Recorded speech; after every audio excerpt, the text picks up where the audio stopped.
The RSK Mk6 from CRKT is a Doug Ritter designed knife, as you can see right there marked on the blade. It is 8CR13 MOV steel. As you can tell, it's a full tang design, just basically one giant piece of steel. Giant? No, small.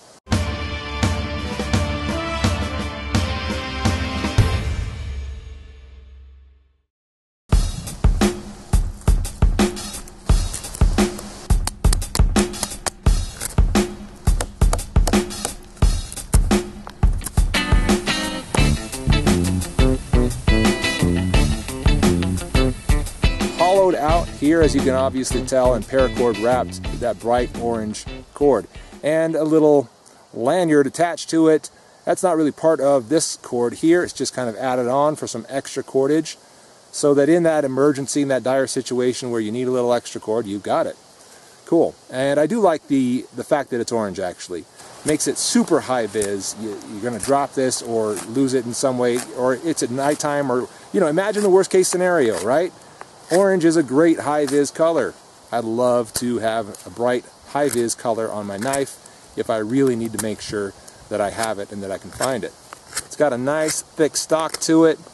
I do like that also. That thickness, the thickness of the stock goes almost all the way to the tip, which I imagine is going to allow for some really hard prying and just kind of hard use in general with that tip, which we'll test out today.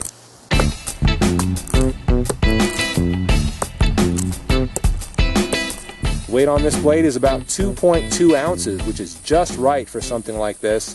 I don't want a lot of weight, I just want some utility from it. The overall length is about 6.38 inches, and the length of the blade is a little under 3 inches. From the factory, it comes pretty razor sharp.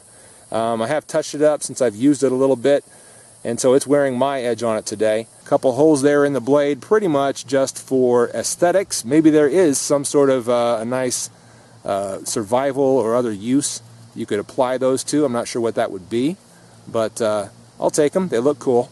You also see a nice little thumb ramp right here that is jimped, and that does retain my thumb in there pretty well, considering the size of the knife. So no, this is not going to be a knife that you want to use to baton frequently with, to split up lots and lots of wood. Absolutely not. It's just not designed for it. It's not made for it. It's not really the purpose of a knife like this anyway. Oh, look at that. Got a little break in the paracord. That'll happen. However, if you just need to split up some kindling, get some light work done, this thing is going to hold up fantastically and better than probably a lot of others. Look at that. Look how curved that whole split is.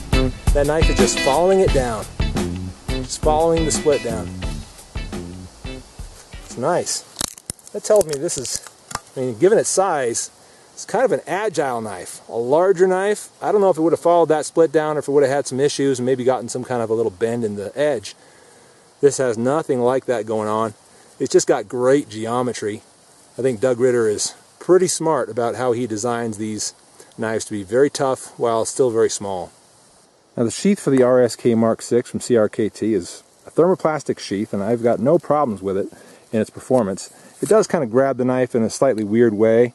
I don't know if it's molded exactly to the knife, but whatever the case, it goes in and out, it retains very well. Yeah, it's a good sheath. One downside that I will point out, and this is kind of an upside and a downside, it's got some strengths and some weaknesses to it. I'll try to explain what I mean by that. So it's got a clip that screws on right here, okay, and the clip is a closed clip, so there's no sort of putting it on and taking it right back off quickly. That's the downside as I see it. And it attaches to just this one point on this one side of the sheath, by the way. And you can swap that around and put it here, probably swap it and put it there, so that you can wear it in whatever position you choose to.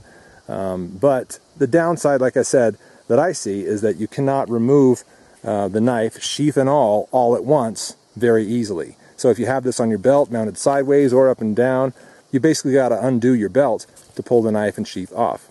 In the case where I have it mounted to my pack like this, I've got to do a lot more than that in order to pull the knife and sheath off of my pack. I've basically got to unthread all of this and then weave it back through there and then pull it out. So yeah, it's kind of a permanent attachment, not really, but semi-permanent attachment depending on how you use the sheath. That could be a downside. It's also, gives you some great added security. So, you know, decide for yourself whether that is a good thing or a bad thing for yourself. Otherwise, I do like the sheath. It does its job. Good job, CRKT.